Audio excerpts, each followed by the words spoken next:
I should just briefly indicate the character of a policy conference. A policy conference doesn't take decisions as such.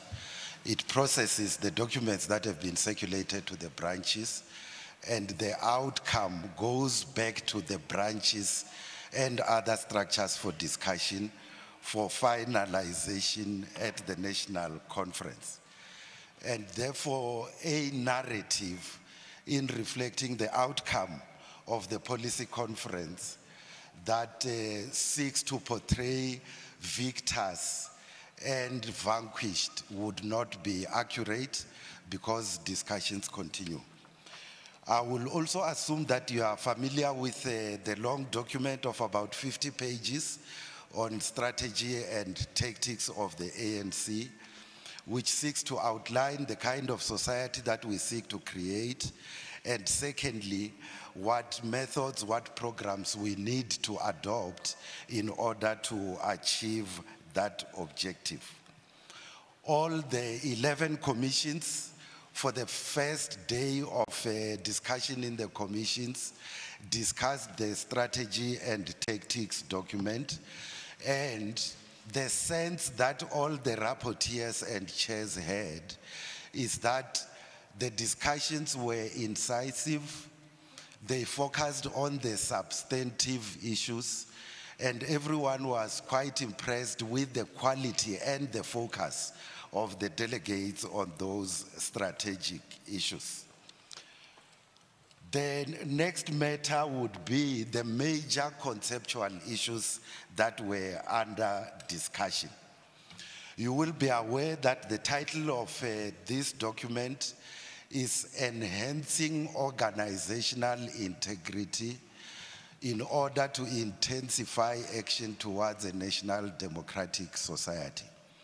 This is the first time that the ANC in its strategy and tactics document refers to the issue of organizational integrity, because the assessment is that so fraught has the environment within the organization become that if the ANC does not experience a turnaround, it will not be able to construct that national democratic society that it aspires to. The issue was raised, is it to restore or to enhance organizational integrity?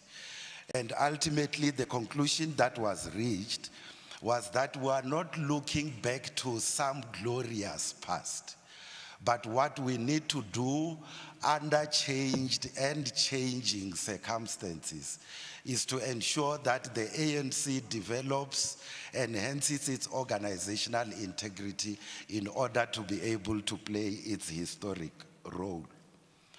With regard to the strategic goals of the ANC, there was the issue that was raised about how, in simple terms, can we characterize this national democratic society? And the agreement, as reflected in the draft, is that the closest that that society can be equated to across the globe would be a combination of a developmental state that leads in ensuring very high rates of growth, but secondly, combined with social democracy, a state that ensures redistribution of resources in favor of the poor. So it is a combination of what you would find, for instance, in Southeast Asia, Malaysia, South Korea, Singapore, and so on. Social democracy, you can look at some European states, especially the Nordic countries. But there was the emphasis that historically some of the developmental states were not democratic.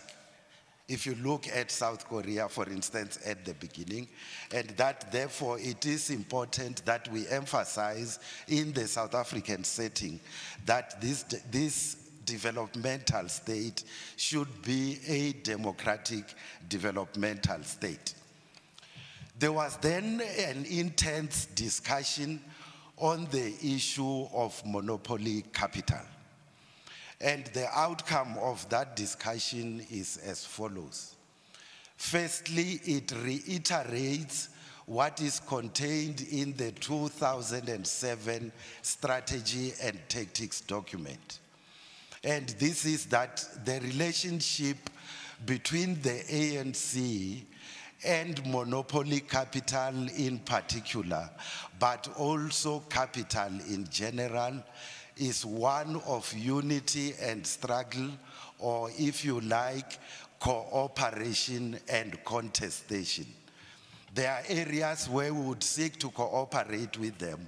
Higher rates of investment, job creation, skilling of people, matters to do with broad-based black economic empowerment and so on.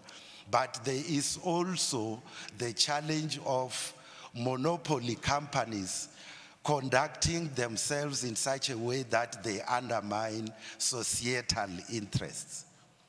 Collusion, high prices in the product markets, high returns that would not reflect the correct or appropriate distribution of income between the managers and the workers and so on and so forth. So the relationship is one of cooperation and contestation. The issue was then raised. Do we want to characterize monopoly capital as it manifests itself in South Africa as white monopoly capital? And 9 out of those 11 commissions said the phenomenon of monopoly capital is a global one, and it manifests itself differently in various parts of the globe. And in that context, it would therefore not be correct to characterize ours simply as white monopoly capital. That relationship that we were describing would apply whether that capital is Japanese, it's Indian, it's white, or whatever other category you can think about. But it was also felt that we need to elaborate in that context that in the South African situation, we cannot run away from the reality of white dominance in the economy, in the context of assets, of income, of the professions, as well as other privileges that we have inherited from the past. Why I was saying it is important to understand the character of the policy conference. It is that even if there was that view from the majority of the commissions, the view of the other 2 commissions, the views are also reflected in the report, with them believing that the characterization should be white monopoly capital because of their own analysis of its manifestation in the South African conditions. And it is agreed that that discussion will continue in the branches for resolution at the national conference. There is also agreement that at the instance of the achievement of democracy, the balance of forces started shifting more and more in favor of the forces of change. But in the current period, as I was saying, we are in that kind of fraught environment as a result of objective conditions, the state of the economy, the global economy as well, but also as a consequence of subjective factors, weaknesses within the ANC and its allies, that the balance of forces is not much in favor of the forces of change. And therefore, the decisions that are taken as recommendations at this conference and in December will be fundamental to ensuring that the ANC enhances its organizational integrity and is able to speed up the process of change. If that does not happen, then there will be major and terrible consequences for the ANC. Everyone accepts that. If you have read the document, you might know that two concepts are posited. Can we characterize South Africa today as neo-colonialism of a special type or racial capitalism? After a long discussion, it was agreed that neither of the two are accurate as a characterization of the South African political economy today. Racial capitalism, because it has got its own history and usages internationally today that would muddy the waters. Neo-colonialism of a special type, because what the commissions argued is, whilst there might be some elements of neo-colonialism, you achieve freedom, but you have not as yet attained economic liberation. It's not a static situation. But if we do not move fast enough to change economic relations, we might end up in that state of neo-colonialism of a special type. There was also debate on social agency, what the ANC would call the motive forces, and there is agreement with what is contained in the document, with some emphasis here, the central role that rural women, for instance, play. Secondly, also, that there is a new phenomenon that cannot be ignored. Because of high rates of unemployment and economic marginalization, especially amongst the youth, you have a subsector emerging in society which can be susceptible to mobilization by both or either extreme left-wing or extreme right-wing forces. And that is an issue around which we should exercise vigilance. I should say that those are amongst the major issues, and maybe when questions arise, we will respond to those questions, because I do not want to bore you with a very high-level debates that take place in the ANC. To give you an example, does the ANC have an ideology? And how do you define ideology? And ultimately, it was agreed it's a system of ideas that inform political and economic policy, and in that narrow sense, or rather in that broad sense, therefore the ANC has an ideology. But we'll take questions. Thanks very much, colleague.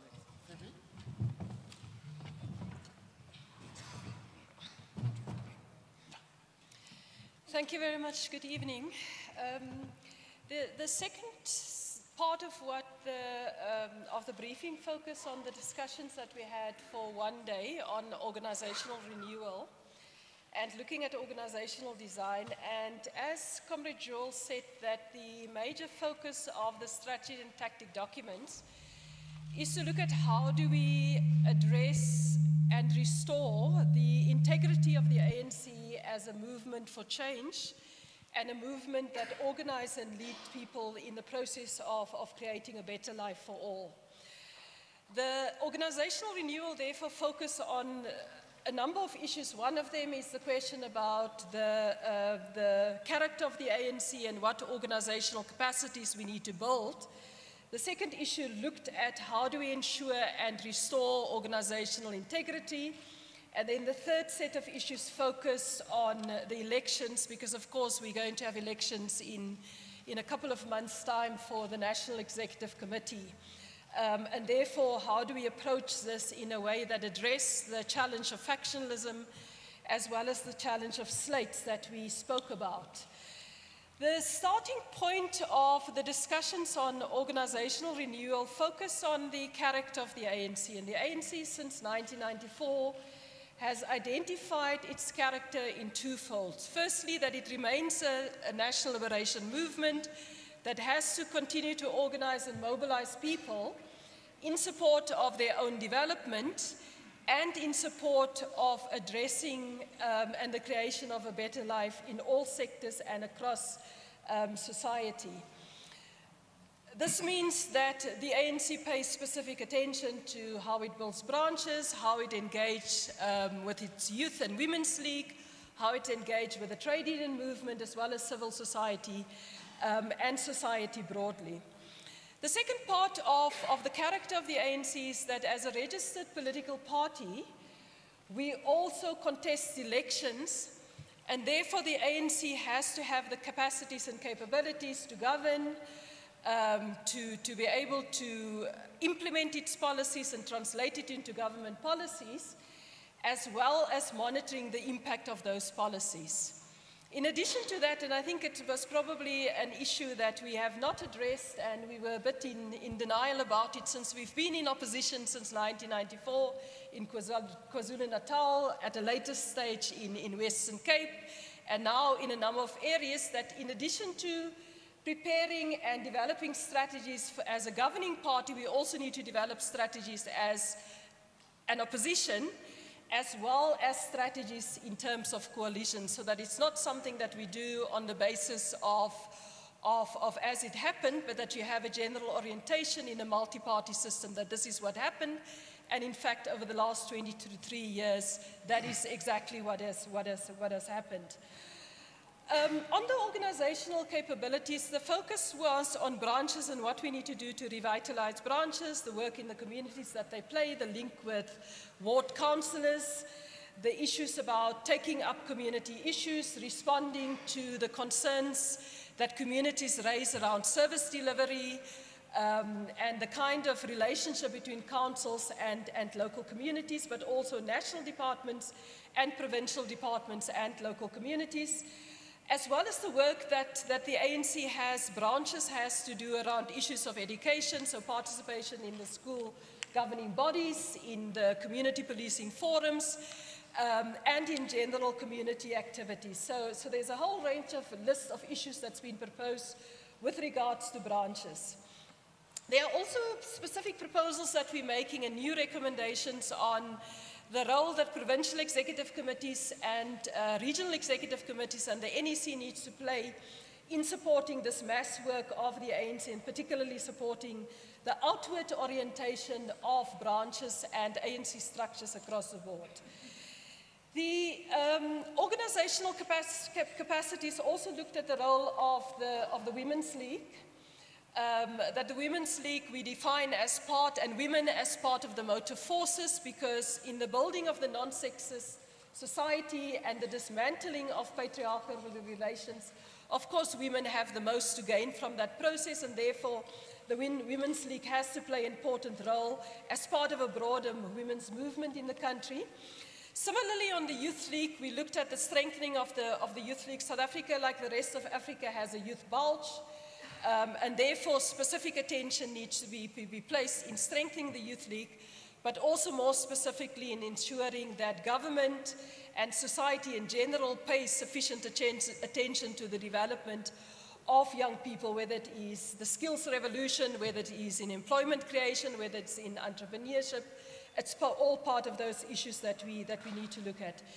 There was a couple of specific proposals that will go back to branches for debate. The first one is, which the Youth League has proposed and commissions considered, for a 40% quota for young people across structures within the ANC, and that will go back to structures for consideration before national conference.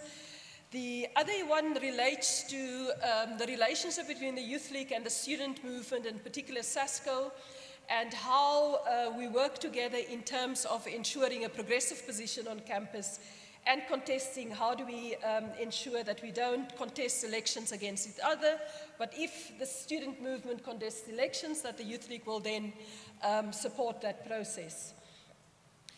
The Commission on Organizational Renewal, when looking at organizational capacities, also talked about the state of the trade union movement and reaffirmed the commitment of the ANC and the broader alliance towards one union, one industry, one union, one federation, one country, one federation. That the fragmentation that's happening in the union movement is not good for the working class, it's not good for workers, and therefore we need to ensure that we work with COSATU, that we work with all union movements, whether they're within COSATU or outside, towards the unity of the working class movement, and towards looking at how do we build unity across the differences. The final issue, I suppose, on organizational renewal and capacities relate to building the policy capacity of the ANC, and there was a very strong view that the ANC needs to strengthen its capacity to monitor the impact of its policies, firstly, whether it implements its policies, and secondly, what the impact of those policies are.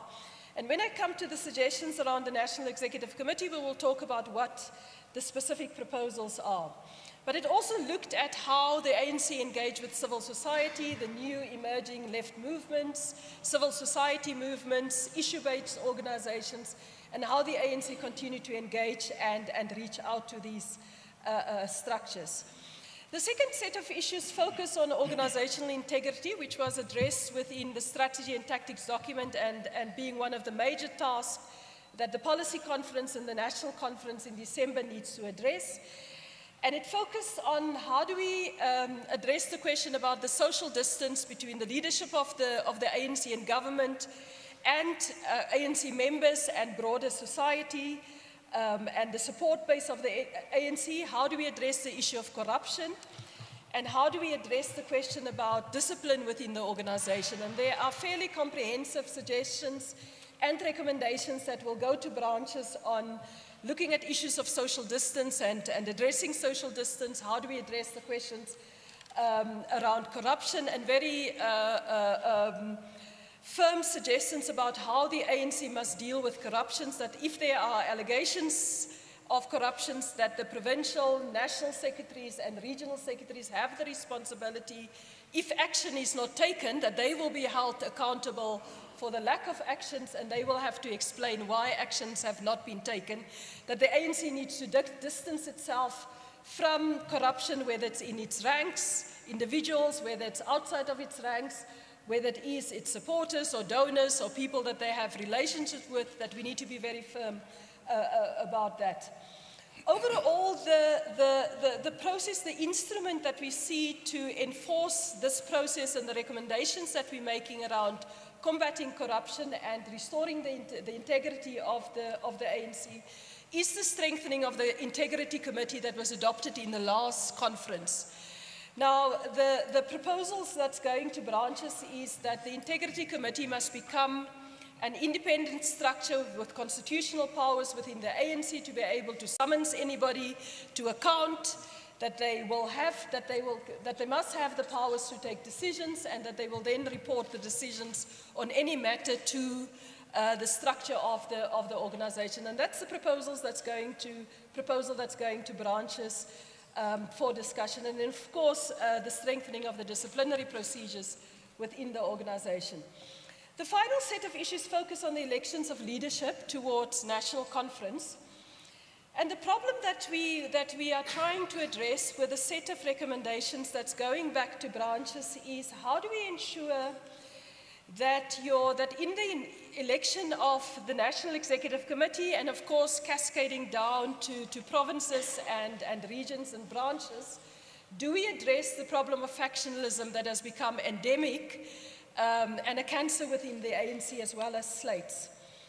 And the following recommendations were made. The first one was with regards to the size of the NEC. There seemed to be a general view, but will be confirmed by the structures of the ANC in the discussion after the policy conference, that we need to reduce the size of the NEC, that you need a much more smaller, workable NEC that are able to discuss issues, that are able to process issues, but also ensure that you do have the best in the ANC making up and consisting of that NEC. So that's the first proposal.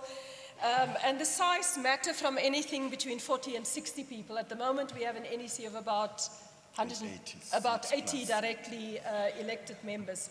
So that's the first proposal.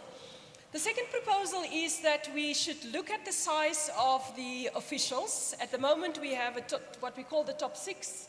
It is the President, the Deputy President, the National Chairperson, the Secretary General, the Deputy Secretary, and the Treasurer General.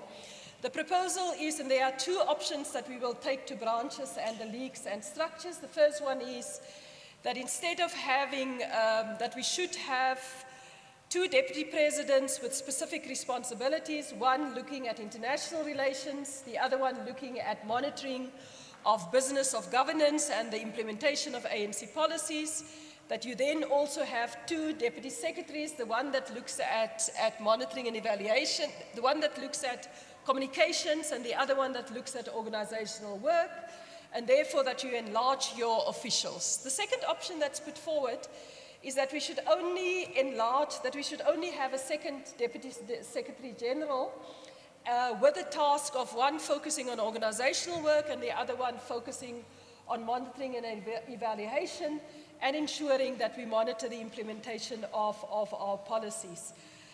So those proposals are going to the structures, and this is particularly looking at strengthening the ANC and the National Executive Committee in the areas that we've identified as a problem.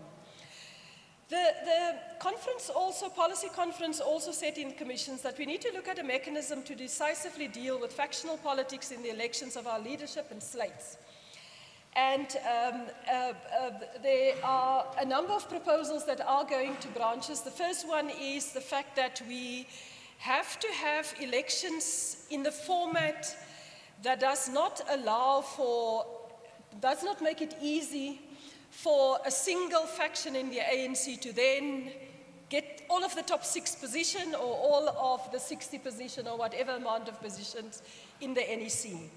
So instead of what we've done, the practice of what we've done in previous conferences where you have a ballot where all 6 top officials are being voted for, which means that branches, delegates go in there and say that this is our provincial position or this is our factional position, and therefore we vote for all 6, and you have an outcome that represents a certain section and a slate within the ANC that we should have an election, one position after the other. So we start at the position of president, and whoever becomes second has the opportunity to be nominated for deputy president or be nominated for the position of secretary general, and we go on like that.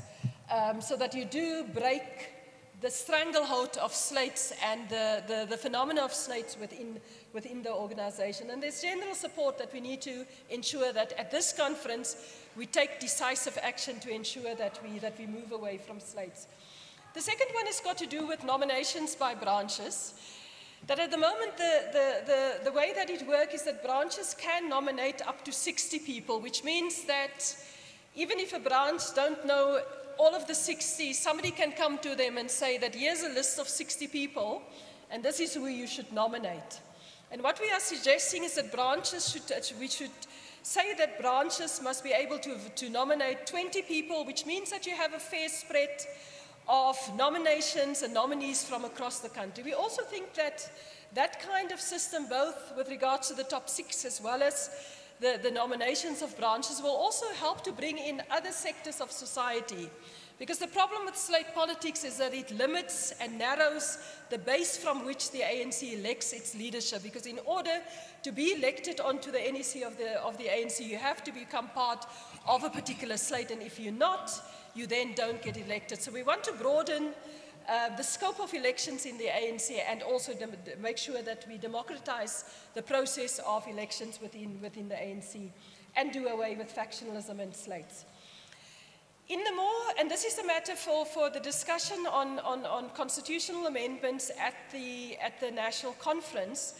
There was a proposal around a much more longer-term reform of the ANC's, of elections within the ANC, and of course it may not be possible for the National Conference in December, but the proposal that is going to branches as a constitutional amendment is that we should look at a form of direct elections for NEC, PEC, REC within the ANC. So it means that every member in good standing will have a direct vote to vote for a member of the NEC or the Regional Executive Committee or the Provincial Executive Committee, instead of what we have at the moment is an electoral college of branch delegates. So that if the ANC have 700,000 or 1 million members or whatever amount of members we have, all of them in good standing will have a say in who becomes leadership within the NEC, the PEC, as well as the Regional Executive Committee. And that is something that's going to branches. And of course, it's quite a radical departure from the system that we have at the moment of an electoral college of delegates of branches. And therefore the matter will have to be debated again within the structures of the ANC. Let me conclude by saying that the combination of the discussion on the strategy and tactics, what do we need to do in terms of building the type of society that will address the legacy of apartheid colonialism, that will address the legacy of patriarchy, as well as the mechanisms that we're looking at putting in place with regards to organizational renewal, addressing the integrity of the ANC, reforming and addressing the design issues within the ANC so that it can become much more effective, is part of the major work of this conference of ensuring that we do restore the integrity of the ANC and that we restore the confidence of the people in the ANC and in our movement. Thank you very much. Thanks very much, Comrade Phoebe. By way of process, what will happen is that the recommendations as they come from commissions will be packaged in a form of a report, which shall be sent to all branches throughout the country as part of preparation for the 54th National Conference for further discussion, in which conference, therefore, it will adopt or reject, may amend some of the recommendations that come from this conference. I must indicate, though, that I've been informed that the next commission is almost ready. So we'll take as few questions as possible so that we allow the flow of commissions as they finish their work. May we take 3 or 4 questions, please? Ranjeni, no, you're asking the next commission. Samkelo, Pete. You must talk to Kwete Mandashe. He's not happy about your article. You wrote about him.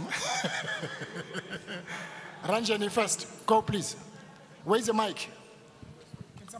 Can someone pass? Okay. Hi, it's Ranjini from Times Media. Firstly, on the issue of monopoly capital, can you give us, in terms of the proposed resolution, the context is that monopoly capital or white monopoly capital is supposed to be an impediment to radical economic transformation. What is the phrasing now of the enemy of radical economic transformation? And to Ms. Potgieter Kubule, on organizational renewal, you said that the proposal is that the ANC needs to distance itself from corruption, even from within its ranks. What was the discussion in terms of how that should be done? Thank you. Pete? Thanks, Zizi. Mr. Nechitenze, both you and Ms. Potgieter Kubule referred to the ANC that needs to restore its integrity, which by inference means that it has lost integrity. One of the big issues in the country for the last 12 months has been state capture, and the ANC's own research shows that that has undermined the party's integrity. Is it not too late now? And if it's not too late, what are the concrete steps that you refer to that the ANC will take to restore that integrity around that issue? Thank you. Thanks, Pete. Samkelo? Samkelo Masego from Jacaranda FM. I'd like to just ask a simple question. Where does this idea of white monopoly capital actually stem from? Because in what we have read, it also comes from Bell Pottinger. Did you discuss where this concept of white monopoly capital actually began from, or was it a Gupta-sponsored view of a particular faction? Thank you. Pass it to Put Eric. Is that Put Eric at the back? I just want to know this is Eric Nake from The Citizen. I just want to know, how is it possible for the branches to be able to elect directly? Because if you consider the fact that branches are the people at grassroots level, and then there's the NEC, there's PEC, is it possible that they will be able to come to the national conference to elect members? How are you going to do it where you say members in good standing will have to elect directly? Maybe it can happen at branch level, but how is it possible at national, even at provincial level? Thanks, Eric. Comrade Joel? Okay, I will take the questions and Phoebe will assist because both of us were dealing with both of the elements. Starting off with monopoly capital. There is the first level of a theoretical conceptualization about a certain level of the development of capitalism that some would characterize as monopoly capitalism. You might even have in society where you do not have monopoly capitalism, you might still have monopolies that dominate particular sectors. And then monopoly capital would be a manifestation of that. What is the attitude of the ANC or the liberation movement towards monopoly capital? As I was saying, this conference has reaffirmed what was agreed at the 2007 Polokwane conference in the strategy and tactics document. This is that our relationship to monopoly capital is one of cooperation where there are common interests and contestation where there might be divergences. As I was saying, we want them to create jobs. We want them to invest. We want them to bring technology into the country. We want them to participate in black economic empowerment. And to that extent, there will be cooperation. But there are challenges to do with conduct, in terms of pricing, in terms of collusion. There are challenges also to do with the pace at which some of them are transforming. There are challenges that would apply to matters to do with how some of them respond to government policy and how those government policies may relate to their interests. And so then, 2007, and now, 2017, in the formal documents, there is no reference to monopoly capital as an enemy of the ANC or an enemy of the National Democratic Revolution. It's a relationship of cooperation and contestation. Related to this, it's an issue that was raised in the commission. If they were an enemy, what do you do to an enemy? You destroy an enemy. And so our approach to monopoly capital is that to the extent that there might be areas of divergence, you need to regulate and you need to use the word that came from the commission, you need to discipline them in instances where that is necessary. Now there's been this urban legend about where the concept itself originates from. And personally, I wouldn't claim to have done any research on this. Some of the comrades in the commissions were raising this matter, but the approach that bases itself on very recent developments about Bell Pottinger and the Guptas might not be entirely accurate. It might as well be that they are using the concept for their own nefarious purposes, because some of the comrades were saying, I haven't been able to ascertain this, that the 1962 program of the South African Communist Party, the Road to South African Freedom, actually uses the notion of white monopoly capital. And perhaps to further indicate that that is the same Congress of the South African Communist Party that for the first time used the concept of colonialism of a special type. And it might as well be that at the same time as the ANC was adopting the concept of colonialism of a special type in the strategy and tactics document in Morogoro in 1969, it might have used even the notion of white monopoly capital.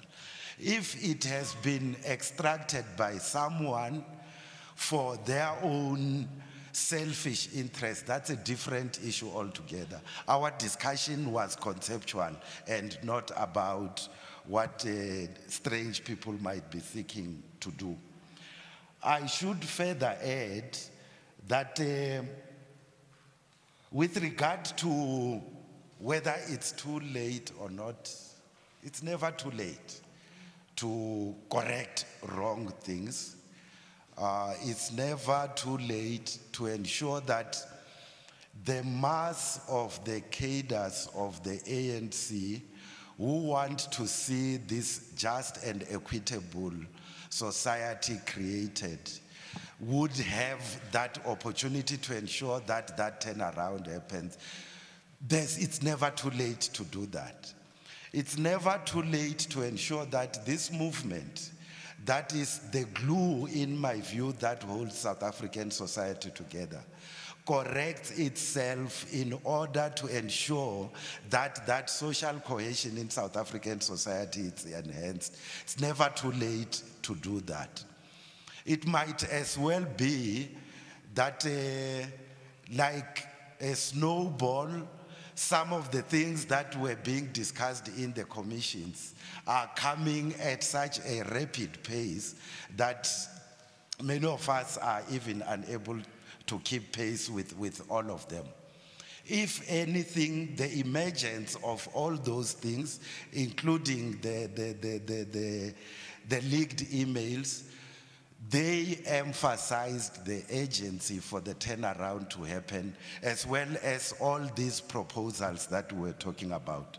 I need also to emphasize that in the discussion on strategy and tactics, there was some focus on the issue of firming up the moral or ethical fiber of the state. That all the changes that we're saying need to happen will not happen if the state, in terms of ministries and departments and state-owned enterprises, are not effective, accountable, and ethical.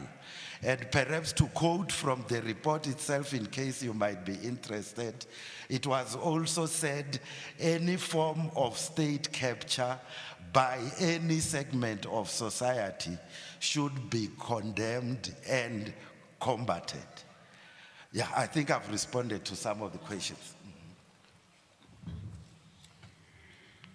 Let me respond to three questions or three issues as raised. The first one is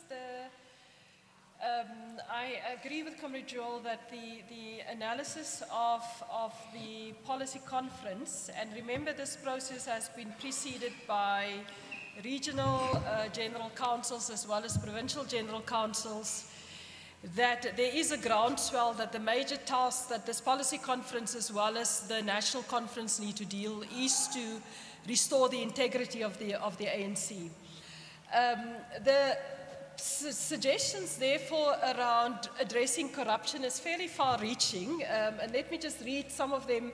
Of course, one of them is that you need to look at the ecosystem, which includes the question about strengthening understanding of the ANC values, ethics and morality, and the role that the veterans of the ANC and all of us as ANC members have to play in that regard, but also that the demands that the people, the Constitution and the rule of law of the country place on us as the guardians of the state and its resources, and that we need to stress that we need to advocate it in all forums of the ANC so that we are able to then make sure that everybody understands that this is the kind of values of the movement that we're talking about. The second recommendation on dealing with corruption is to demand that every cadre and member accused of or reported to be involved in corrupt practice, that they account to the Integrity Committee or face disciplinary processes.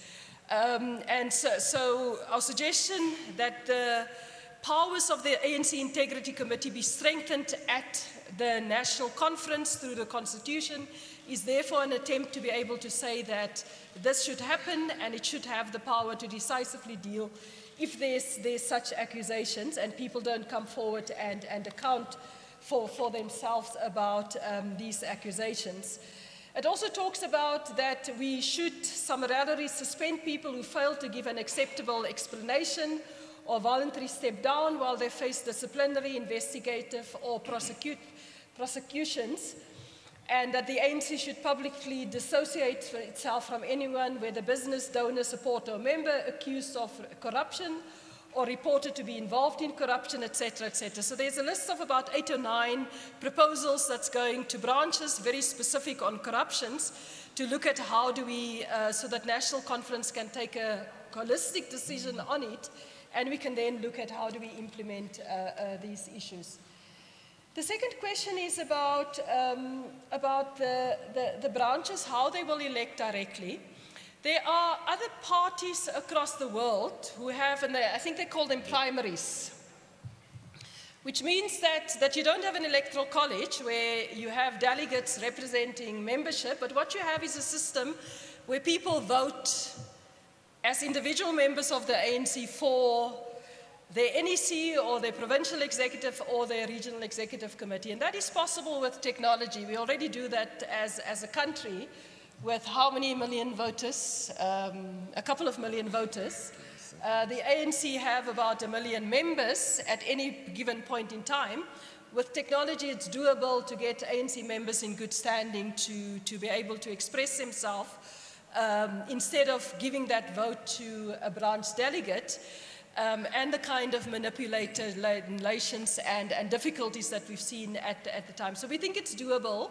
The technology exists to be able to do that, to verify whether a member is one in good standing, and secondly, to allow for them to vote directly for whether it's the PC member or the provincial executive committee, the NEC, or up to the regional executive committee. So we think it's doable.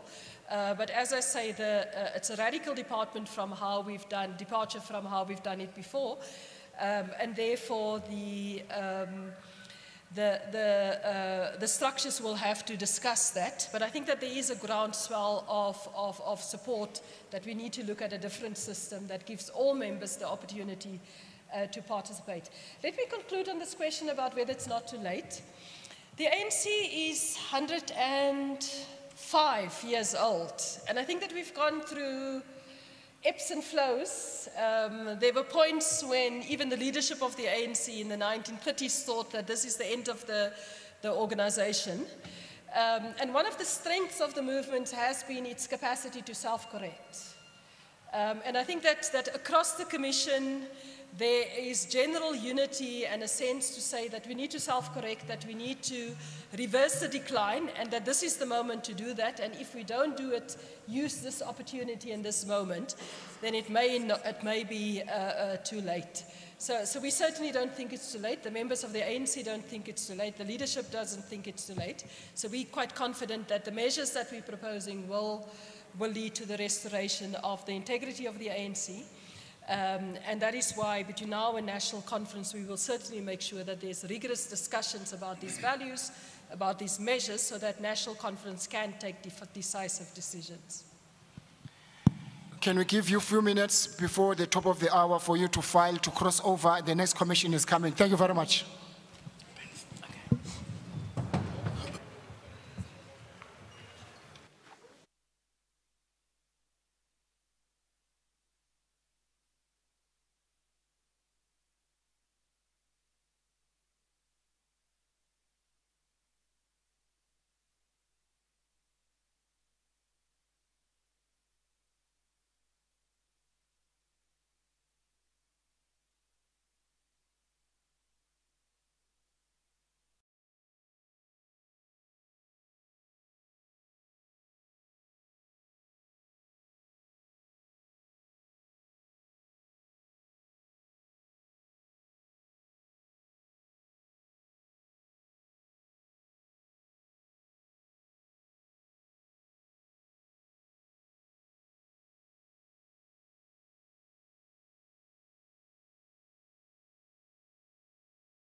and also to the members of the media and yourselves.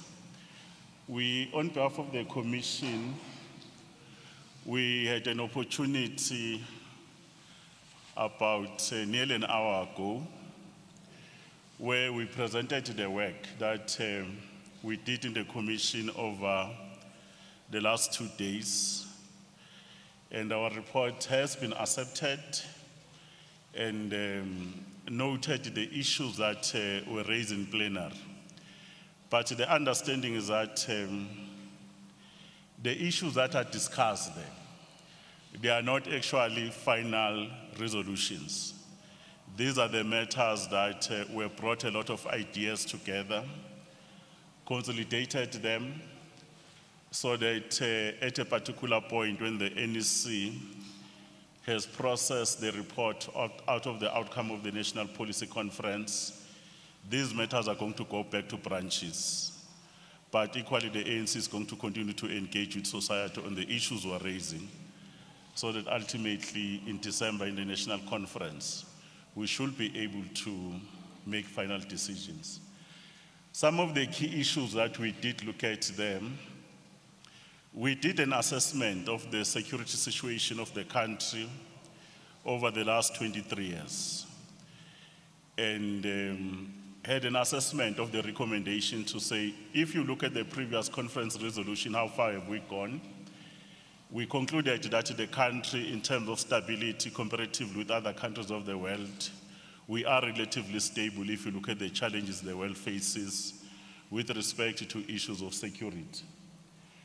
But at the very same time, we also reaffirmed the strategic thrust of the work we do as guided by the National Development Plan, which is Vision 2030, around the issue that people who are living in this country, they should be able to feel safe at home, at school, and everywhere. But we also have to create a capacity in the state, in the criminal justice, to deal with those particular issues. But at the very same time, we have done an assessment to say, if you look at our security architecture as a country, what are the key issues that we need to look at? And broadly, those particular themes, we did look at the main issue, which is the territorial integrity of a country, of our state, and a number of issues emerged there to say, what are we dealing with? We also had an opportunity to look at the threats to the well-being of South Africans. You know, the key issues around crime that we face. We also had an opportunity to look at the authority of the state. We also had an opportunity to look at issues of the economy. If the economy is not responding well, how does it actually migrate being from an economic issue to become a security issue? And then the last two issues, we had an opportunity to look at the scourge of international terrorism, because our country could not be saying that it could not be spared. Every country remains vulnerable. And then lastly, it was the issues around information security and cybersecurity. Beyond that, we then had to look at a number of key decisions that we made around those particular issues. We also had an opportunity to look at what others, they normally call it, they actually call it color revolution. That countries, you normally will have challenges, that if you don't do certain things, those that seek to influence you can influence you because you've created conditions to do that. We actually had to look at it to say, are there forces that seek to undermine the authority of our country on the basis of our own issues? We have also said that we need to tighten the issues around the management of migration, which is a major issue because migration is a global phenomenon. People are moving around, it's one globe for various reasons. Others are asylum seekers, but others, they are just moving because on the basis of economic opportunities, and others are moving for various reasons. And how should we actually put legislation to deal with those issues? Those are the issues we raised. But at the very same time, in terms of a number of legislation that has a relationship just to deal with those issues. We also had to discuss the issues of our ability to say, what should we do differently to strengthen the management of our borders, which is part of territorial integrity. The use of technology there in terms of our border systems, the issues of dealing with ethical conduct and corruption in some of the officials that are there, but also to deal with the issues around illicit flow of goods that you'll find in our borders. And we say that what else do we need to do differently, but also working with the neighboring state. We also had an opportunity to look at the issues of the management of our national key points, like the airports, like others, and say, what should we do to ensure that those port of entry, because they are able to facilitate the movement of people and goods, they are secured, and more importantly, we're more worried to say, how do we play that part to ensure that they are secured mostly by South Africans under the authority of the state, because it's an important issue.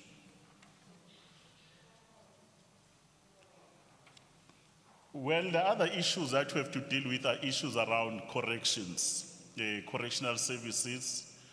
In the main then, we were dealing with an assessment to say, looking at our prisons are actually overcrowded, it's a reality.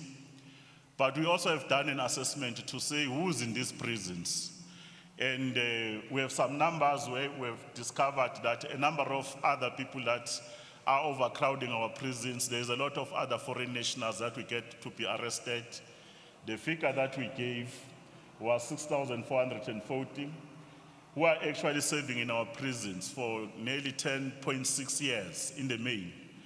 And if you look at that particular figure, normally we said that 4 in 10 of the 6,440, those foreign nationals, they are committing various aggressive crimes.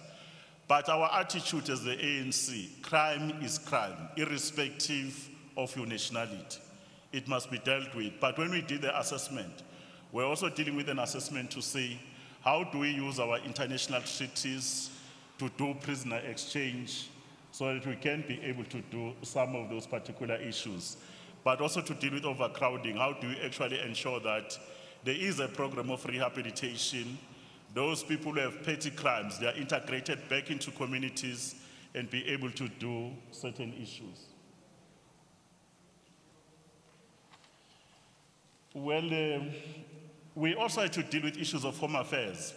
Generally, I think I've spoken about in the main is issues of management of migration, management of our borders, but at the very same time is how home affairs structural in terms of the fit for purpose. It becomes part and parcel of the security architecture of our country. There was a serious discussion, and we continue, we think that they play an important role. We have also said that the issues of creating an entity, not an outsourced entity, but an entity of the state called the Border Management Authority. It will assist us to pull resources together, improve coordination, issues of efficiency. But then there is a process of reviewing a number of legislation there. The immigration law, some of the issues that we've discussed there was to say, how do we actually use migration in a manner that we can only be in a position to attract skills that the economy needs? But there are certain areas around low skills jobs where South Africans can be in a position to be able to do some of those so that you can be able to manage the tensions that you normally find in communities. That's the issue that we thought we need to be able to do. But we're also saying that as a country, we should have a credible database so that we can be able to understand who's in the country, what by what, village by village, so that you cannot have a situation where you don't know your neighborhood, so that you can be able to ensure that other matters of security are taken into account. We also dealt with the issues around defense, reaffirmed the constitutional imperatives that our sovereignty and territorial integrity is hindering on the defense force. But we also have said that the Defence Force can not only do matters of defense, but we can also be able to use defense as a driver of economic growth. If we can be able to develop our defense industry with respect to research, innovation, to be on the cutting edge, we can be able to actually get defense to actually contribute to the GDP, but not like in the days of apartheid where it was militarized, being used in terms of the brutality against our own people and the neighboring state, because in the past, it used to contribute about 20%. That's the main work that we're looking at. With respect to the military veterans, we have reconfirmed the decisions that were taken in the past. Remember, in 2007 in Puluwan, we agreed to establish a ministry. In the meantime, there is a Ministry of Defense and Military Veterans as one. There is a strong view that we should be able to conclude the journey of actually giving a standalone ministry to be able to deal with issues of military veterans. And the suggestion is to say, before the end of this term, we should have done that. In other words, 2018-19 financial year. We have also taken a decision to say, the plight of military veterans, what are the other ways we can be able to actually create an income so that the benefits are taken care of, and also the issues of the experience that is there with military veterans. How do you use them, especially in the private security, to have private security owned by South Africans, for South Africans, so that you can be able to do their deployment, including issues to say how they can help in other areas, including in the ANC, because our combatants, they were not only trained on military issues, but they were also trained politically. How can they assist in political education, issues of promoting discipline and cohesion within our ranks?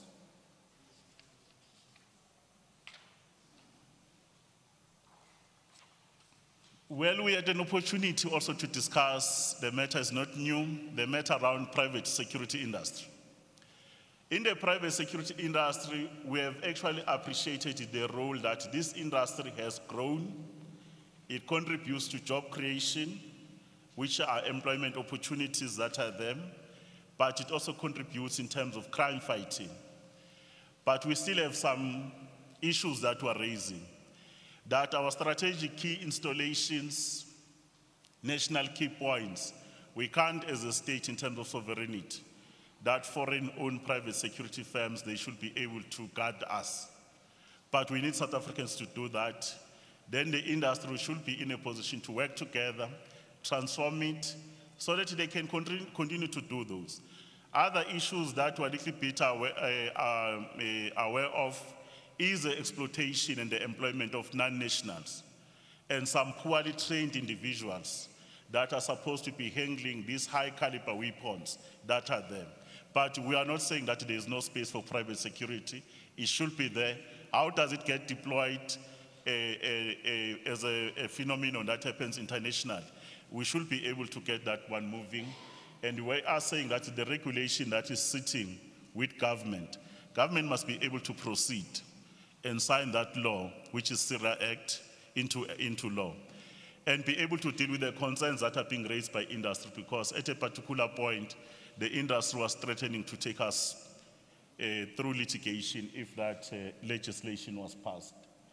On justice and constitutional development, there are a number of issues that we raised. One of the issues that we noted, the integrated criminal justice system. A lot has been done. Remember the example we saw around the question of the World Cup. Speedy investigation, prosecution, that capacity that we created. And we can be able to say, in terms of drawing lessons, what can we do much better to be able to continue with that? Because if we don't improve the efficiency of the systems, the issues around the trust deficit remains a problem. It takes time, people go in there, then they are able to escape, even if they've committed heinous crime, because probably with our investigations, the readiness of our dockets is an issue. But we're also saying that we're going to migrate and ensure that we modernize the system itself in terms of using technology, because you can't have dockets that are actually getting missing in their own system. Those are the main issues we have raised. The transformation of the legal services of fraternity in terms of the support of black lawyers in particular, and how the state is providing cases, a deliberate attempt, other than to actually have same faces all the time. These are some of the issues that we thought we should be able to raise.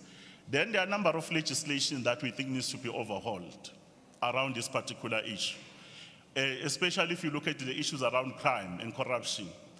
The issues that are raised by our people to say, in many instances, the law that actually pertains to bail, and we have seen certain instances where communities are saying, no, you can't just apply the law without doing consideration. Therefore, we were able to say, let's be able to look at the laws around bail, witness protection, but also including the issues around petty crimes, which are defined in Schedule 1. Certain crimes must be harsher sentences. Instead of regarding them as Schedule 1, regard them as Schedule 5 and Schedule 6, where they are becoming much tougher sentences. We also did discuss the issues of the transformation of the judiciary. That over the last 23 years, a lot has happened. But if you look at the employment equity imperatives, but then there are issues that we need to be able to deal with beyond the employment imperatives. Issues around the attitude, orientation of the system itself, whether there are weaknesses. We also dealt with the issues around the separation doctrine of the three arms of state, the judiciary, your executive, and also the legislature. How do we find a balance? What are our rules of engagement? So that we will not have views about encroachment, about overreach in some of those issues. On fighting crime and corruption. On fighting crime, we have noted that if you speak to a number of South Africans, they are feeling that violent crimes are on the rise. And we have seen the brutal killing, barbaric one, of women and girl children. And there's a view that probably we want to coexist with crime. The issues around the use of drugs, narcotics, and other illicit issues that are there in our communities, we are investigating other opportunities to say, what do we need to do different? One, to have successful prosecution. Well, we also have to deal with the question of law, where normally if you are given a life sentence, but if you look at that life sentence that you are given vis-a-vis the law that actually deals with parole, you sometimes, after a particular period, normally around 25 years, you should be in a position to apply for parole. And these people are back into the system. The other issues is around the parole system itself. Over the last few months, how does the system itself take into account the views of the victims into consideration? Because sometimes when people are on parole, they go back into the communities. While they're still there, even when they're on bail, they do other issues that they continue to commit crime. On corruption, we have actually continued to say the resolution that we took in the 53rd National Conference and in the last NGC, we reaffirm our decisions that we should not tolerate corruption, irrespective where it raises the ugly head in the position we hold, because it robs us of an opportunity of the resources that are there. And we should be able to deal with corruption, whether it's in the private sector, whether in the public sector, because corruption is corruption. And then we are actually looking at some of the ways that the corruption issues and the cases, because to prosecute corruption cases, it normally takes time. Normally, corrupt individuals, they have the resources, they can drag matters over a number of years. And at the very same time, then you can have an impression that we are not dealing with the scourge of corruption. I think that's the summary in brief, because if you look at the security of the state and the work we do, we also discuss the economy, Comrade Zizi, them, especially the illicit economy, the transfer pricing, the issues of the flows in terms you could see the things that are happening in our borders, but more importantly, the issues of illegal mining and the wars that are happening there. You have seen in Free State, you see in Gauteng, KwaZulu-Natal, Mpumalanga, Limpopo, everywhere. illegal mining has become the biggest issue that is there. It has became a biggest a lucrative trade. And how are we actually going to be doing operations there to clean up the space while at the very same time the country is not robbed of the necessary resources? As I've said in the beginning, these are the issues that we have actually in principle consolidated them. Then we should be in a position to refer them back to the organization through the structures. And in December, the matters will be refined more until we actually come with clear policy position. Thanks, comrades. Thanks, David. Any questions on that note of Zamazamas? Budvuyo. Please wait for your mic. Vuyamvoko, eNCA. Imake Budvuyo, imake. Kumlethatha ipen ka Hajra. You'll be the first.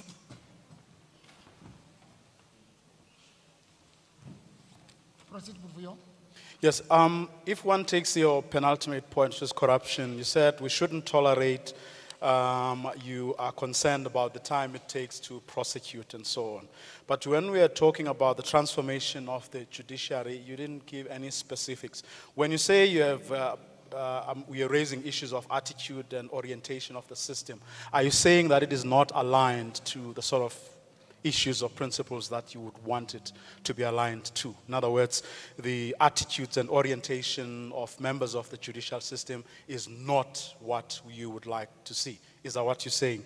And the same would go for the separation of powers. You are raising issues of encroachment and overreach. Are you saying they are overreaching or they are encroaching on the, say, legislature and the executive? Pass it to Marin here in front.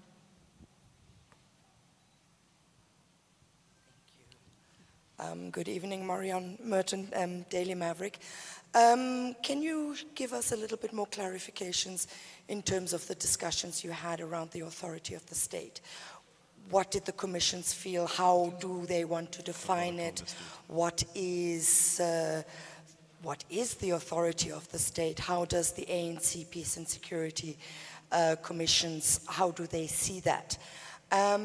And perhaps you could also clarify something for me. In terms of discussions with correctional services, what was the reason of focusing on 6,414 foreign nationals convicted of crimes out of a prison population of 162,000, according to Stats SA? And were the discussions perhaps not also going around the fact that around 50+% of people in our jails are those who can't afford to pay bail? Thank you. Okay. Hazra, let's bring to the front. Hazra and then Clement. I think you've got a software advice, I can hear you.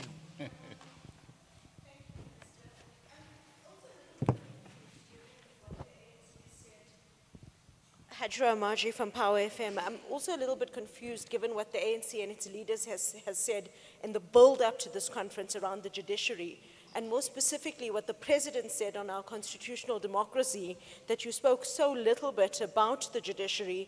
So can I ask you to expand a little bit on that, as well as the separation doctrine?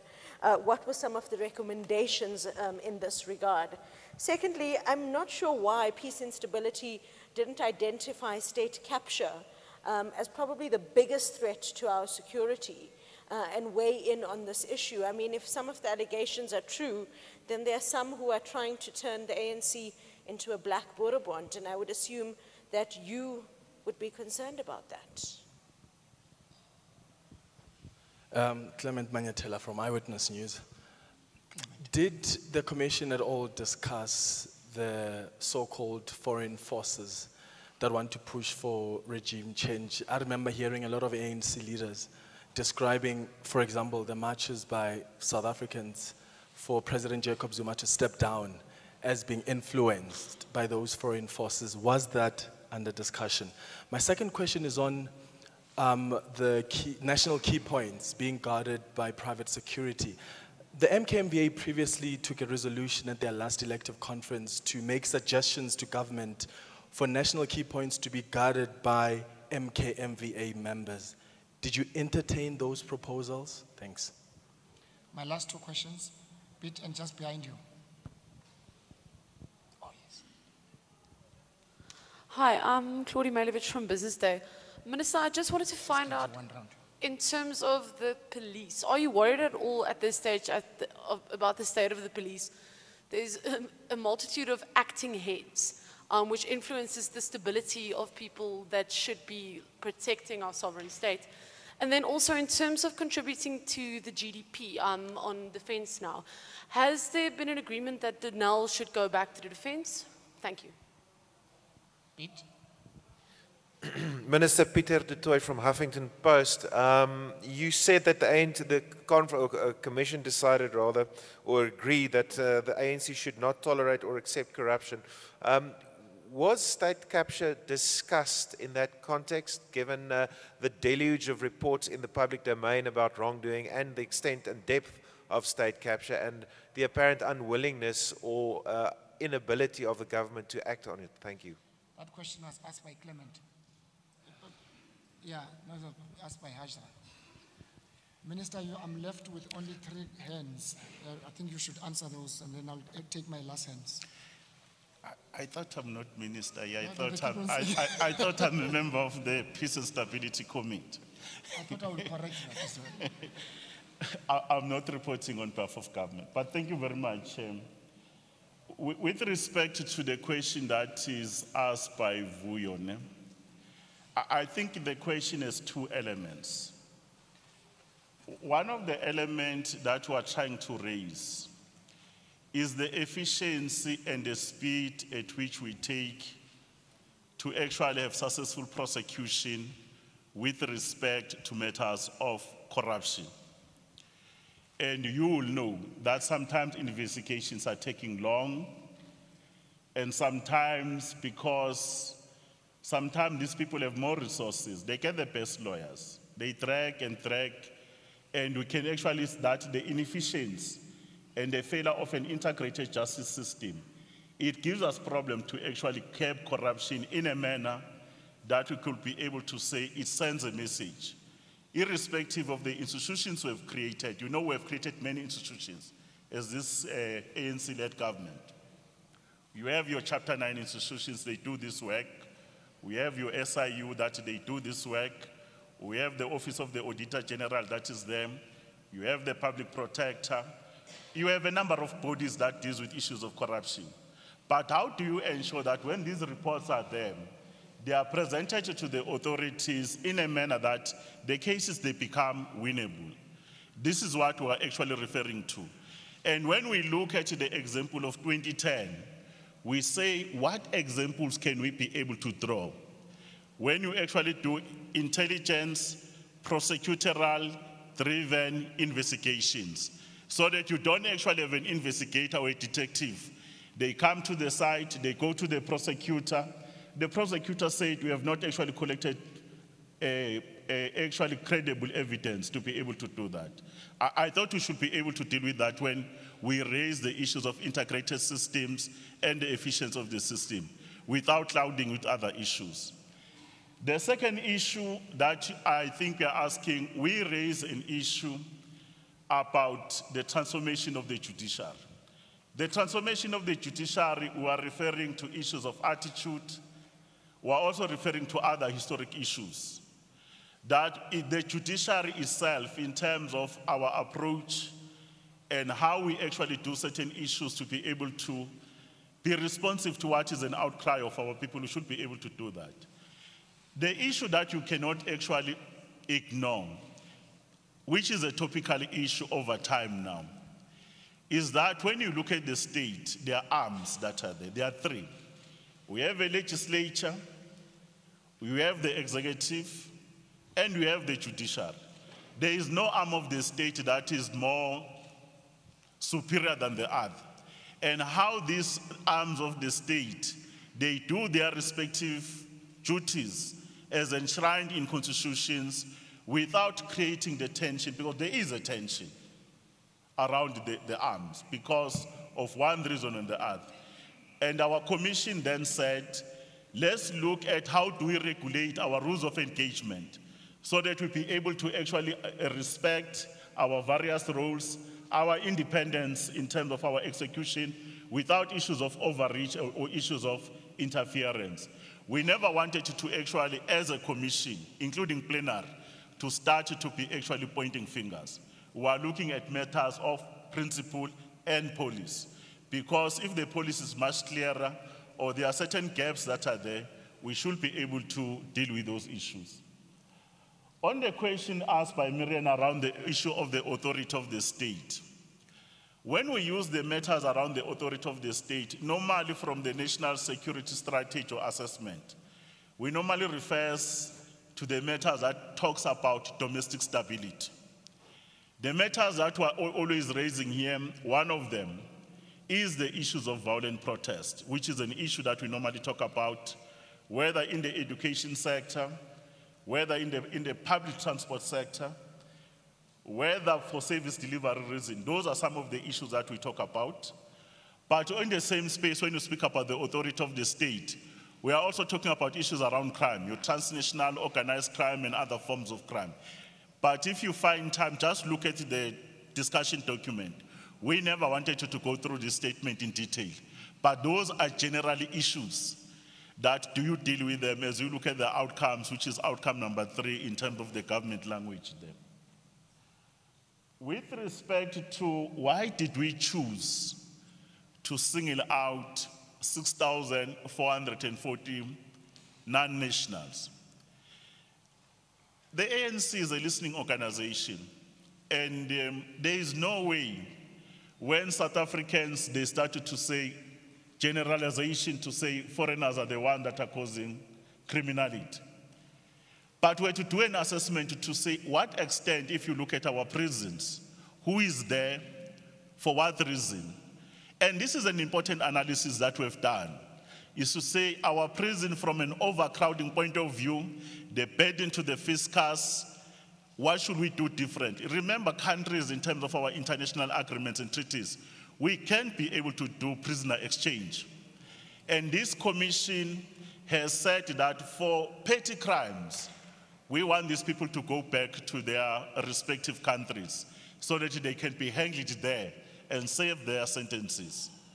While those who have committed serious crimes, heinous crimes like murder and others, we want them to serve their sentences here in South Africa. We have no other reason. But when it comes to committing crime, crime is crime, irrespective of your nationality. And this is a message that as a leader of the society, we don't want to profile individuals because of their nationality here. On the issue Clement you have asked, you know that the document, we did discuss the issues of forces seeking to undermine our revolutionary advance. It's a big discussion. But, and we've actually done an analysis what it does in various forms and what we need to do. If you can see, one of the issues we're actually talking about is issues of espionage, issues of subversion, that is them.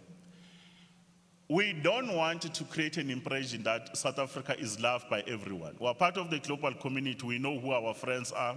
We know who our enemies. But whoever wants to work with South Africa, come through the right door. Don't try to strong arm us. We are actually a country, a sovereign state. If you want to do business, do business. If you want to build friendship, do that. You know, sometimes people say because of our own mistakes, we want to do a scare tactic about a regime change. Let me just advise you how does it normally take place. You know, there are normally 4 things if they want this thing to succeed, what they call it color revolution. 1, you actually establish entities that you'll use as a vehicle to influence. And we're on record. We've said certain NGOs, they play that game. Others, they play their part. Well, with the other thing that we're actually looking at, number 2, they actually look at the issues of promoting of an ideology. You know, how do you promote an ideology? There are actually certain terminologies that you use.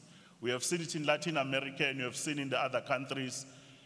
you use certain issues around ideology of there is no leadership, no vision, corruption, civil liberties, and this ideology you get it to be actually moving. The third element is to create and cultivate leaders. You know, you create celebrity leaders, alternatives, and it takes place everywhere. Lastly, you use government failures if you want to drive color revolution. It's a doctrine in intelligence. Government failure, the ANC is to recognize that if we don't respond on issues of governance and our failures in governance, we create conducive environment for others to be able to exploit us. Therefore, we have done an analysis. That's why we're saying what we need to do are very clear. The issue around the national key point and private security. Our message, private security plays an important role in this country. It has a place in this democracy, like everywhere. Our concern is foreign ownership. Our concern is issues of espionage. Our concern is exploitation of workers and employment of non-nationals there. The last one is the poorly trained individuals and the storage of that weaponry, because the caliber of the weaponry is very powerful. What we are saying, any country worth of its sovereignty, you will never outsource your national key point. If you want to use private security, it must be South African owned private security. Therefore, the view by MKMVA is receiving support because veterans, whether from the former liberation movement or veterans, military veterans, even from the Bantustan or the TPV states, they will all have actually an opportunity to do that work. And some of them are doing more work internationally. Therefore, it's not something unique that we're raising. The issues around Claude that is asking around SAPS, we did discuss them. We've agreed that the stability in the security cluster is very important in the administration, irrespective of which department, whether is it state security, whether is it police and so forth. Let's stabilize administration. And when administration is stabilized, operations are going to be implemented in our program. We never wanted to single out one department. Stability, professionalization in the cluster, and issues of proper training, remuneration, including issues of dealing with corruption in our own. We thought we should deal with that. Denel was discussed, and there is a proposal to say to increase our capability in terms of research, innovation, and remember that our Department of Defense, in the main, we are the ones who are actually acquiring that technology. And it's not something new. In the past, Denel used to be an ABSCO, used to be part of the Department of Defense. That well considered to drive our strategic capability as a defense industry. That recommendation has been made. On corruption and state capture, we chose to discuss policy, not events or incident. Remember, here is a policy conference. We have taken a decision that corruption is a cancer. It must be dealt with, irrespective where it comes from. As a member of the NEC, and comrades who sit in the NEC, we have made a decision about state capture. We have said the president or the government should be able to proceed to actually do the judicial commission on these matters. And we are looking forward that these matters will be deposited in other matters, because the relationship between politicians and business is an issue that we should be able to find a way. How do we relate? In as much as our relationship with capital is a struggle of unity and opposite. All of us were friends in business, but do they control how we think and how we do certain things? There's no one here who doesn't know a friend in business. Probably yours is not in a stock exchange, maybe mine is a cooperative. But generally, We think the matter, the NEC has decided on it, and we think the decision should be implemented. I think I've done what you asked me to do. You've done well. These two in front, Andy Siwen or Anikwazu Hleba. You can hear every conversation while seated here. Right at the back, and then I come to SABC. No, I'm just taking 3 hands now. Hey, they're like a commission now. No.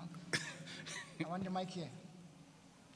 SABC behind you, and then right at the back. That's all. I'll take you in the next round. Next round in the next commission. Minister Mashabo, my name is Mutlinyana from SABC. I would like to know as to whether there was a concern raised with regard to the state of intelligence in the country, taking into consideration the recent incidents of robberies at the headquarters and the high number of incidents of destruction of public property, your trains, schools, and we hardly hear of any successful, if there is any prosecution on these matters. Thank you. Good evening, I'm Khelang Bata from Bloomberg News. I just wanted to ask if the matter of bringing back the death penalty was discussed, particularly under the justice banner that you talked about, because the Women's League president did mention that given the surge in violence against women, that was a consideration they wanted to put forward. Right at the back. Please pass. That's my last hand for this commission. My name is Kelda Norma from ANN7. Minister, just wanted to ask, you said the commission discussed about color revolution. So was role of media discussed as a forces of color revolution? Was? Just repeat again, was what? Was, you said the commission discussed the color revolution, yes. Color revolution. So was the role of media discussed in terms of forces of color revolution, regime change, anything? Thank you. Okay, thank you. Thank you, Mahlobo. No, thanks. I think with respect to the issues around intelligence, I think we should be able to know that we are a powerful vehicle to communicate and educate. Sometimes people don't know. In intelligence, you gather information, you give to the operatives, and they move. That's why I was speaking about integrated justice system. But when people, they choose just to be politically, they say other people are sleeping on their job. If you have intelligence, you can't actually scream and say you have intelligence. Let me make an example in Vuan. We knew Vuani Malamlel a year ago that it will happen.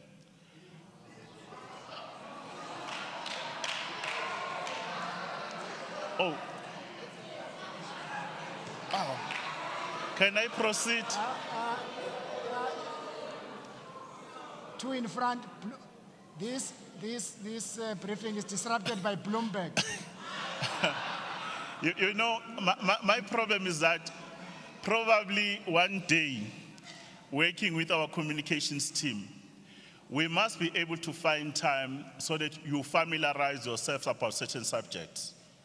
Because some of the questions that are being asked, with due respect, they demonstrate the lack of understanding. You know, when you get intelligence, you give it to the police. There is also crime intelligence. Then you do the deployment. And when these particular issues, they don't happen, do you want to find a scapegoat? Probably we have to do a closed session, then we'll take you to how does the doctrine work. But in terms of actually having early warning system, what needs to happen, we can tell you. Comrade Ziz was sitting actually in the NEC. The same question was asked. Leadership of Limpopo was there. They told us that intelligence gave us information even 24 hours before it happened. And then how do we actually coordinate our work? When you get intelligence, how do you deploy? And how do you actually deploy effectively? And how do we actually do the arrest and be able to do successful prosecution? The example you have made, a number of people who have been arrested when actually these protests are happening or only this burning of properties. But what is our problem? Is our ability to get successful prosecution. One of the things that we also discussed in terms of law is when you are actually having a mob, who do you say that actually banned the car? And how do you use some of the information that we're doing? Those are the issues that we're grappling with. But I think it's a question that I've received in my deployment over the last 3 years. Probably I must start to share how do we move from point A to point Z on the map. On the issue of femicide, we did discuss it. When we discuss the matter of femicide, there are views that death penalty must be relooked at. But you know the ANC position. We're a humane organization. Because of our history and our past, we know where we come from. And death penalty is not a deterrent. Is not a deterrent. And if you're going to bring back death penalty, if we're actually going to change police, we are going to have issues to say, do you have a capable criminal justice system? So that you don't make mistakes like in other countries where you actually go for capital punishment and get people killed when they have not committed anything. But the ANC position, plenary has confirmed with respect to death penalty. The message that we've been given is to say the heinous crimes perpetrated against women and children and other vulnerable people, what do we do differently to send a message that crime and society can coexist? How can we actually do the overhaul our system? An example is about the witness protection, that particular act. You know that if you put an affidavit, you are a witness. And in terms of the Criminal Procedure Act, I've seen you as a person that has killed someone. Then I eliminate the witness. And what are the chances for someone to speak on that affidavit? These are some of the issues when we're reading under justice to say we have to overhaul our legislation to be consummate with the complex nature of the crimes we face today. But with a view that we need to be able to say what is the role of community to dealing with issues of crime. On color revolution, we never discuss the media. But what we discuss is to say, if you wanted to do an agitation, what platforms can you use? The media is the most powerful tool in the hands of any humanity. You can actually use the media for peace, for justice and development. But you can also have a situation where media can actually be exploited for other things. It does not actually happen in one country. It happens in many countries as a tool. Therefore, our relationship with the media and how should we be able to engage? We are not the enemies of the state. But the reality is to say, are we actually reporting in a manner to report objectively in terms of the doctrine and the training? But that's why I decided to give you the example, how does color revolution take place? Color revolution, it happens in terms of 4 phases. And those are the phases that we have given, because if you don't do the literature around color revolution, you will define in a particular way, and you will see actually regime change agents all over when they don't exist. But when they exist, we have the capacity to see and educate our people the forms and the nature it takes. That's why the branches and the plenary and the commission were to actually increase our level of alertness and vigilance, because you don't want people to start to collaborate wittingly or unwittingly with elements that seeks to undermine our sovereignty and democracy. Thank you. Thank you very much, David. Good evening to you. The next commission is ready. Miriam from International Relations. Thank you, David. Are you phone yakho?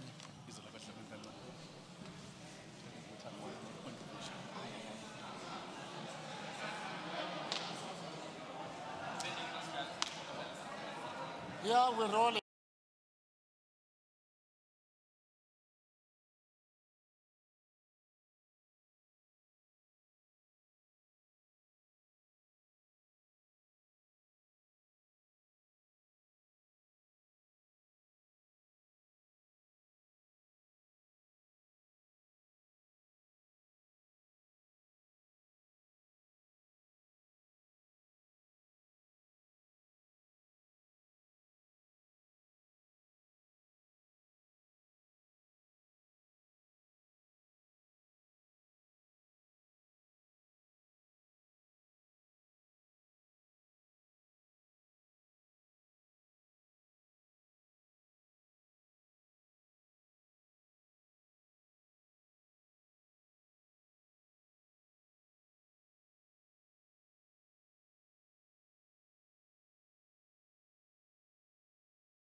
Thank you.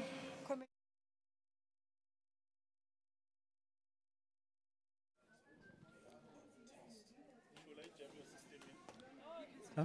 You can sit down. You can sit down.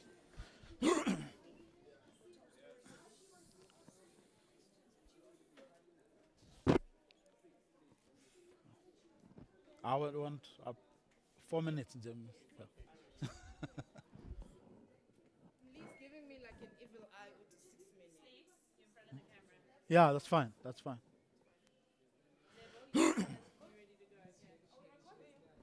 Yeah? We're recording, yeah? Yeah? E? Yeah.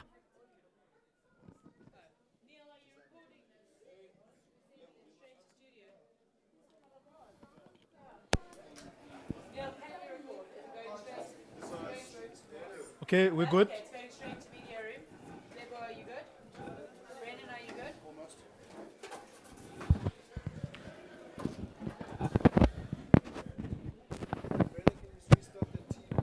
Okay.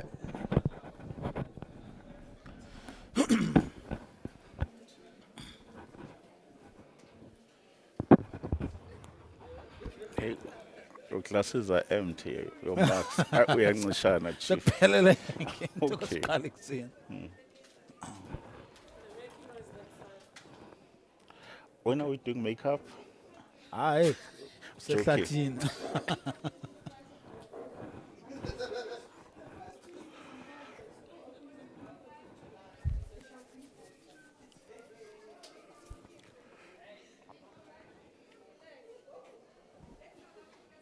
Worried about.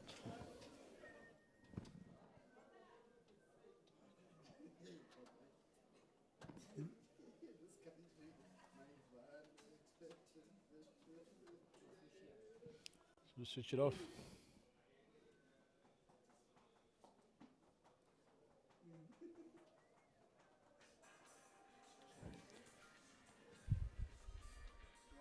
Who's? You can take it away. Okay. No, the briefing hasn't started. Shall we? No, we'll cut to it as soon as it starts. Shall we go? Okay, so we need to record this now. Yeah, so we need to record this. Okay, bye. Thanks, bye. Yeah, because I don't want them to start, because then we're going to lose. Shall we go? Yeah. Can I go, guys? Go. Okay. Well, Minister, thank you very much for making time, and I'm not going to keep you long. I want to go back to the question I asked about judicial overreach and encroachment. Now, how do you discuss that matter objectively and comprehensively? We have to stop. The next briefing's just started. Yeah, cut to the briefing.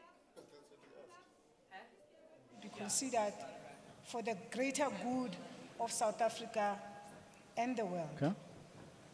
The Commission is of the view that our national interest should be viewed broadly and include the development and upliftment of our people, the stability of our country and the constitutional order, the growth and development of the South African economy, the growth and development of Southern Africa, and a stable and prosperous continent, and a just and equitable world order. And that as the country engages with the region, the continent, and the international community, it should seek to build an environment which can realize its national socio-economic agenda, as well as the political and security interest. The Commission further reflected, okay, all right. The Commission recommended that we further reformulate our strategy on the engagement within the African continent. Now, on ANC's role in building a better Africa, the Commission reaffirmed the ANC policy position on the centrality of Africa and the commitment to the implementation of AU Agenda 2063, with a focus on the revitalization of Africa and its robust engagement, strengthening of Africa's institutions and leadership, consolidation of Africa's governance structures, strengthening of Africa's unity and silencing the guns by 2020, and the SADC integration. And all these things are highlighted in our policy discussion document. The Commission reiterated the resolution of transforming the SADC Parliamentary Forum to a full legislative body. The Commission further reaffirmed our commitment made in 2008 of hosting Pan-African Women's Organization and to provide it with all the relevant resources, and that the South African government recognizes POW as part of the governance structures of the African Union that must be fully supported and allocated with sufficient resources. The Commission recommended for a special envoy to be appointed on gender equality in Africa. On ANC strategic role towards a better world, the Commission agreed with the central thrust of our policy discussion document, and specifically in relation to BRICS, the Commission noted the following. Well, it noted the importance of BRICS membership as part of our overall international relations strategy, and that South Africa's membership within BRICS must be exploited to expand our sphere of influence, and that as much, of course, the Commission noted that as much as we recognize that our trade has increased with some of our BRICS partners, that we must, however, balance the trade, but noted, that, however, that the balance of trade is still not in our favor. The Commission recommended that we continuously review and analyze the position of individual BRICS members and the role they play in advancing the world we aspire for.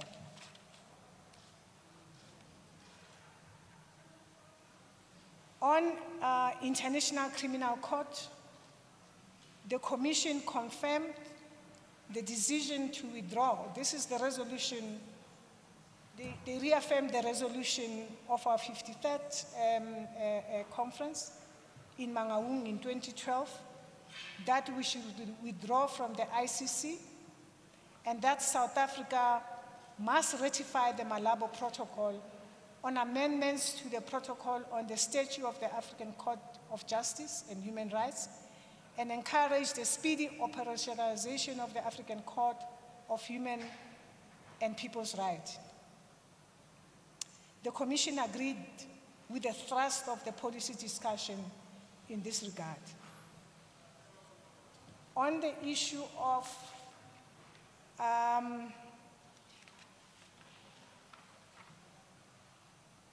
continental and international solidarity, I'm cutting on other things and focusing no problem. Take your time, no problem.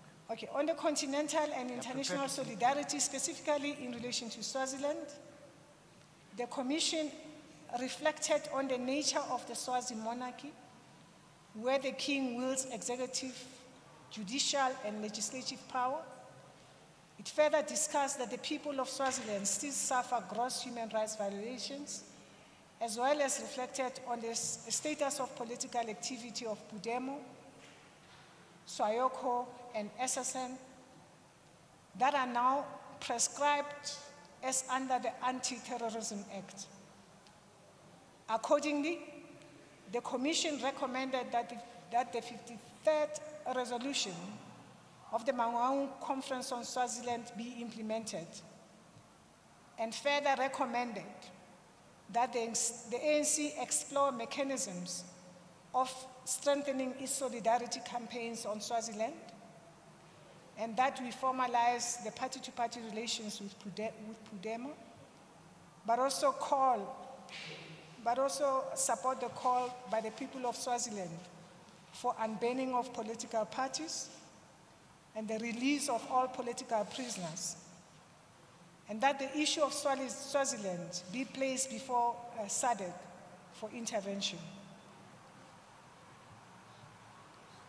On the issue of Western Sahara, the Commission reaffirmed the resolution on continued engagement with the African Union and the United Nations on speedy resolution of the Western Sahara issue by Morocco through the implementation of the United Nations resolution on the question of Western Sahara, and to call for the referendum to determine the Sahara's self-determination.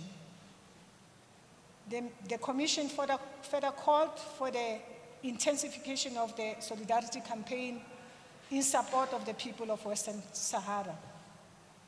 The Commission recommended that the ANC organize, of course, study tours to Western Sahara to educate ANC cadres and the broader society about the plight of the people of Western Sahara.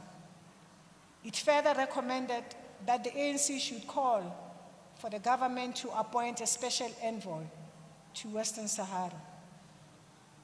On the issue of Cuba, the Commission reaffirmed the 53rd National Conference resolution and reiterated the ANC's commitment to continue to support Cuba and its people.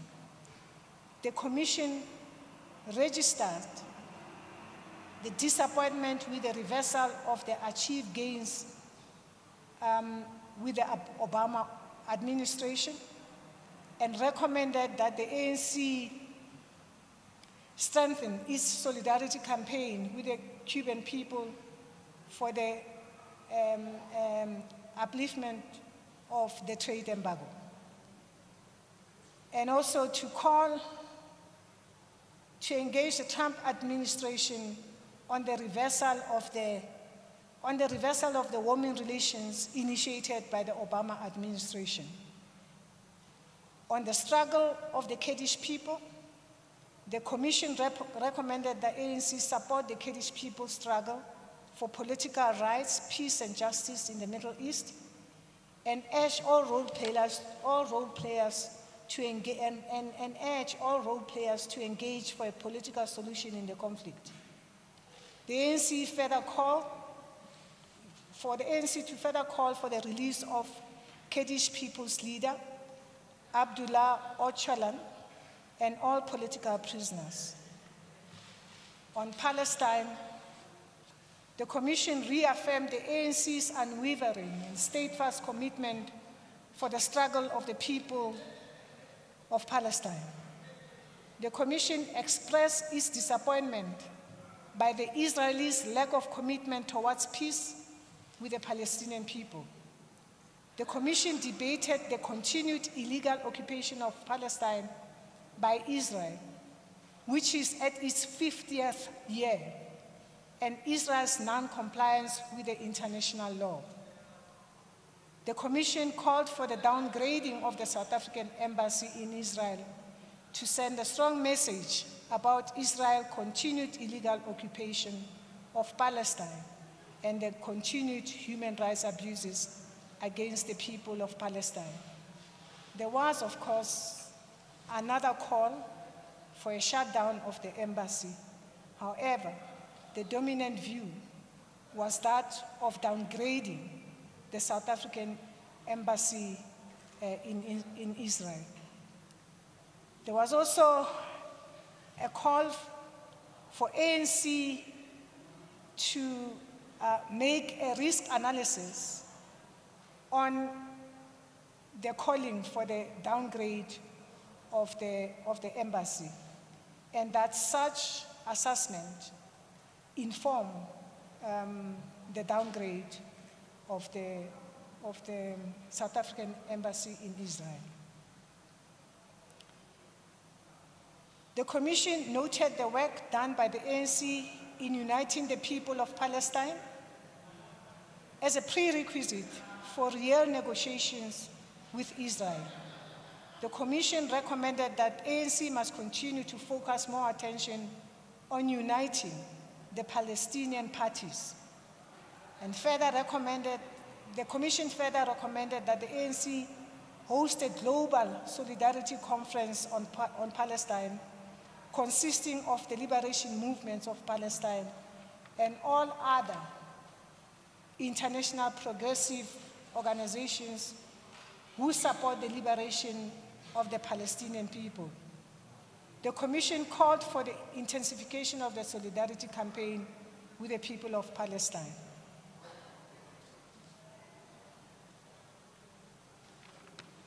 And that's all. Thanks very much, Comrade Miriam. I want to, let me start with foreign correspondence. Where is Sophie Mokwen? People who've got a direct interest in these international issues, which are very complex, international relations. Where's the mic?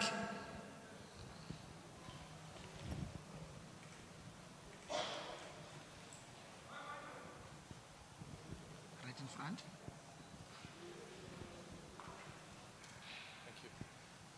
Hi, Peter Fabricius from the Daily Maverick.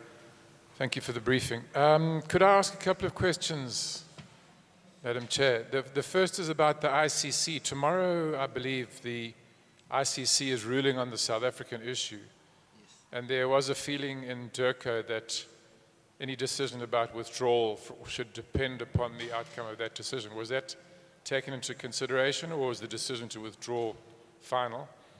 And when it comes to Swaziland, you mentioned that there was a recommendation that the recommendations of the 54th conference in Mangaung should be implemented. I wonder if you wouldn't mind just reminding us of what those were, and whether the ANC doesn't feel some despondency that it keeps making resolutions about sanctions against Swaziland which are never implemented. Thank you. It's 53rd National Conference, which was in Mangaung. 54th is still coming. Right at the back, I want somebody to talk about Kurdish people. Yes.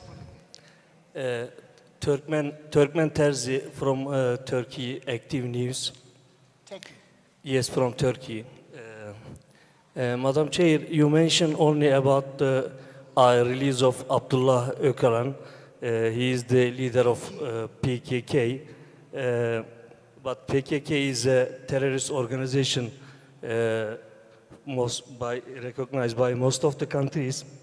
I want to say in Turkey, since the 15 July coup, Erdogan regime implemented the state of emergency and without indictment closed down more than 2,000 unions and 150,000 government servants they fired, and 150,000 people they detained, 50,000 jailed, and still every day 200-300 people, women, children, teachers is jailed by the Turkish government. But ANC till now never released any statement. Are human rights violation in Turkey on your agenda? Thank you very much. Thank you. Please come to my right. Oh, Karin. Karin de Plessis, I'm freelancing for the Daily Maverick. I have two questions. The first is the Special Envoy on Gender Equality in Africa. Could you please expand a little bit on what the idea is behind that, and where this envoy, would it be in Durko, where would he or she be situated? And another question on the African Union. It was, I think it's the closing day today of the African Union Summit. And the fact that we did not send someone from the presidency to the AU this time around, as is required by the AU's new reforms, does that indicate in any way a future direction of our foreign policy in relation to the AU, or was this a once-off? I didn't get that.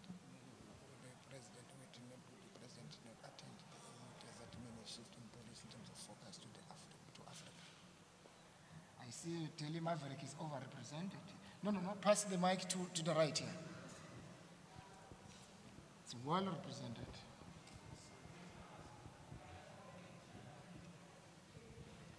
These are my last two questions. Two hands.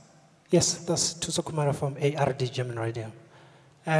Were there any discussions around South Africa engaging those countries that are providing the largest number of migrants in the country, especially that we discussed in Swaziland? Were there discussions around Zimbabwe seeing that every time there are elections, people flock into the country, and South Africa could do something about it? Were there discussions around policies that will assist South Africa to engage such countries like Zimbabwe? My name is Zengisa from the Daily Dispatch. Ma'am, you speak about BRICS. You firstly spoke about the global balance of forces, and then you came to BRICS and you defined it as our international relations strategic point. Now, this is one of President Zuma's favorite subjects, the balance of forces and the BRICS, that he always describes as a grouping that is under attack from Western powers. My question is BRICS the best strategy for us in terms of our international relations strategic plans? And if not, what is the alternatives if there are any? Were there such discussions at all? And also, what are the plans of taking Africa with this BRICS agenda of ours? Thank you so much. That's the last question, Comrade. Thank you. Maybe let me start with, if you don't mind, the very last issue on BRICS. Is BRICS the best? I think our policy discussion document recognizes the importance of BRICS and the role that it has played in increasing trade with South Africa, some of the BRICS countries. However, I've also reported that the Commission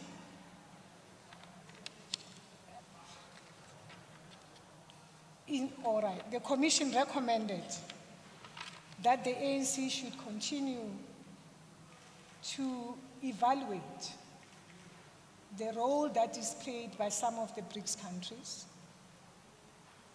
in the promotion of the values and the principle of a world that we want. A world that is just, that is equitable, and that is free of exploitation of both its resources, and a world that is at peace with itself.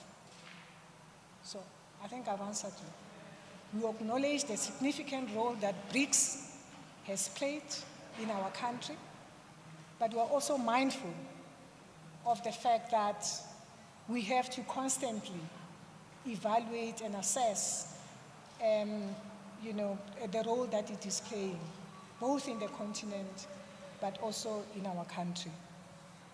On the issue of the president that didn't attend the AU, is it a shift on the position? I'm not going to be able to respond as to why the president was unable to go to AU. However, in terms of the ANC's position, we have reaffirmed, the Commission has reaffirmed its position in terms of Africa, and also the role that has to be played by AU in the African Renaissance agenda, but also all the aspects that are captured in AU's Agenda 2063. So yes, the position is still strong and committed to the AU. On the special envoy on the gender issue, remember this issue was discussed under the issue of power. The understanding in the Commission was that the special envoy will have to work within the power office on matters related to gender equality broadly, and the advancements of women's development issues. On the issue of Swaziland, yes, indeed, the Commission reaffirmed the 53rd National Conference resolution that the ANC should continuously engage with the monarchy to democratize Swaziland. And I think we have also reflected that the Commission called for the ANC to engage with the monarchy to release all political prisoners, but also to allow political parties to operate freely. And then on the ICC ruling, I thought my comrade responded to that as we're engaging with him, Comrade Mahlobo, on the aspect of that. But yes, we are considering, the fact that there is a ruling tomorrow. However, the ANC delegates and the commission are still committed to the resolution that South Africa should withdraw from the ICC, and government should continue to exhaust all the legal processes in terms of the withdrawal issue. I thank you. Thank you very much. The Comrade Miriam surname is spelled S-A-O-H-A-T-S-E. All right? I think we are adjourned for tonight. We'll meet tomorrow, even the plenary has adjourned. We'll meet tomorrow morning. Thanks very much, members of the media. Thank you.